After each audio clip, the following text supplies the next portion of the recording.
जय जगन्नाथ। आज मु गोटे एमती तरकारी तैयारी करी जोटा ना कि पनीर ना नॉनवेज किंतु स्वाद रे किछि भी कम नुह।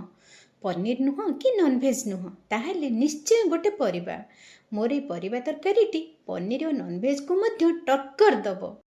आउ मध्य मैक्सिमम लोक ये परिबा खाइबा को जम्मा भी पसंद करंतिनी किंतु थरे जदि एई भली रांधिबे ना देखिबे केमिति खुशी रे खाइबे। मु प्रतिमा आपण मानक मोर ये छोटिया किचन को स्वागत करुचे। मोर ये परिवाटी है अमृतभंडा। यही अमृतभंडारे मु आपण मानक पई गोटे डेलीशियस तरकारी करी।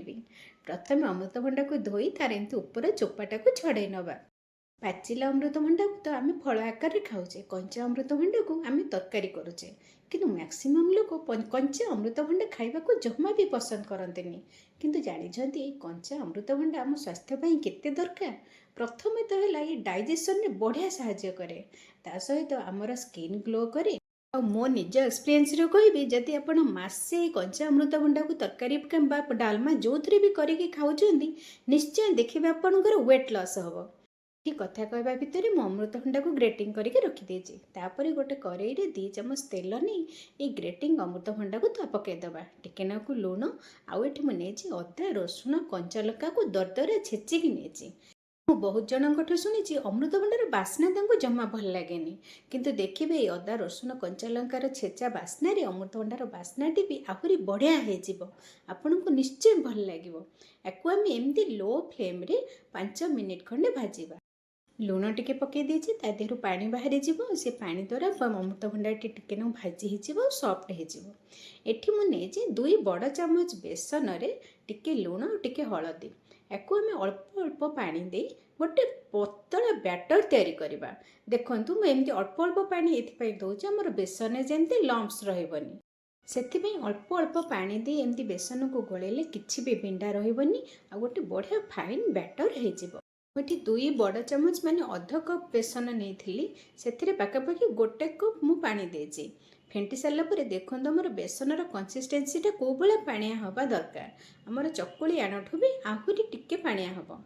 ता भितर देखो आमर अमृतभंडाटी केमती हो जाइए, प्राय सीझी जाइए। ये समय जो आम बेसन को गोलैकी रखी याकू आम या देहरे पकई कंटिन्यूअस पुणी घांटा।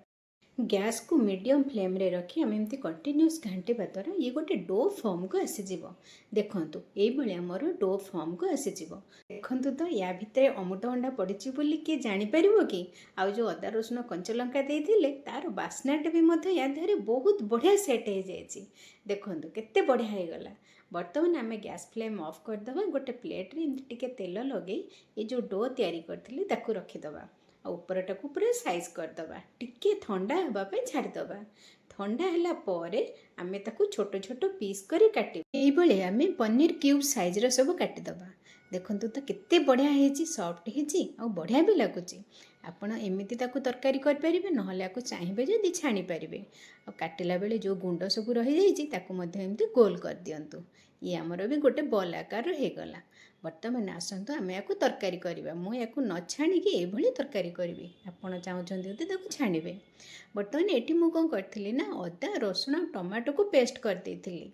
ता सहित आ किछि मसला गुंड नहीं जाउछि जेमती हळदी गुंड, लंका गुंड, जीरा पाउडर, धनिया पाउडर। ता सहित जो भी करी पाउडर आपण व्यवहार करछंती सेथुरु गोटे चामच नहीं जिबे। नहीं कि याकू भल भाव में गोला गोली करके रखिदेवे। बर्तमान ये तरकारीटा को मु सोरिष तेल रे करिबे। सोरिष तेल एठी नहीं जाइछि 2 बड़ चामच। ता सहित गोटे चामच चीनी नहीं जाइछि। एटा मो बोर ट्रिक। चीनी जिते लाल लाल फेण बाहरी आसो टिके ना गोटा मसला पकईदबा। तापर पियाज को चुन चुन कर काटिकी भाजवा। जिते बेले ब्राउन होगी भाजी हो समय आम काश्मीरी रेड चिली पाउडर गोटे चामच नहीं जावा। ए समय गैस फ्लेम को एकदम लो करेंगे, ना आमर एटा सुखा मसला ना पोड़ीज। कारण एमती देले आमर तरकारी कलरटा भी बहुत बढ़िया आसो। तापर आम जो अदा रसुण टमाटर पेस्ट सहित सब मसला गुंड गोलैकी मसला करथिले से मसला को देदबा। बर्तमान मसला को आम कषेबा। ता पूर्व ये मु लो फ्लेम रे ताकू आग 3 मिनिट घोड़े दूचे, जोटा कि आम मसलाटी बढ़िया भाव कुक हो तार बास्नाटा भी बढ़िया आसो, कंचा बास्ना रही। ବର୍ତ୍ତମାନ ଆମେ ଗ୍ୟାସ୍କୁ ମିଡ଼ିୟମ୍ ଫ୍ଲେମ୍ରେ ରଖିବା। ସେଥିରେ କସ୍ତୁରୀ ମେଥି 1 ଚାମଚ, ଲୁଣ ତରକାରୀ ପାଇଁ ସ୍ୱାଦ ଅନୁସାରେ ଦେଇ ଏ ମସଲାକୁ କଷାଇବା, ଯେମିତି ବି ଆମର ମସଲାରୁ ତେଲ ଛାଡ଼ି ଆସିବ। ଏଠି ଦେଖନ୍ତୁ ଛାଡ଼ି ଆସିଲାଣି। ଯାହା ବି ହେଉ, ଆମର ତ ଓଡ଼ିଆ ଘରେ ତରକାରୀ ବି ହେଉ ଟିକେ ନାକୁ ଆଳୁ ଦରକାର। ଏଇଟା ମୋର ବି ପସନ୍ଦ। ମୁଁ ଏଠି ଗୋଟେ ଆଳୁକୁ ଆଗରୁ ଲମ୍ବା ଲମ୍ବା କାଟି ଏମିତି ଭାଜିକି ରଖିଦେଇଥିଲି।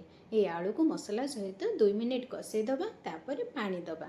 ଗ୍ରେଭି କନସିଷ୍ଟେନ୍ସି ପସନ୍ଦ ହିସାବରେ ଆପଣ ପାଣି ଦେବେ। ମୁଁ ଏଠି 1 କପ୍ ପାଖାପାଖି ପାଣି ଦେଇଛି। ଏ ସମୟରେ ଅଧ ଚାମଚ ଗରମ ମସଲା ଗୁଣ୍ଡ ଦେଇଦେବା ଆଉ ୟାକୁ ଆମେ ପାଣିଟାକୁ ପୁରା ଫୁଟିବାକୁ ଛାଡ଼ିବା।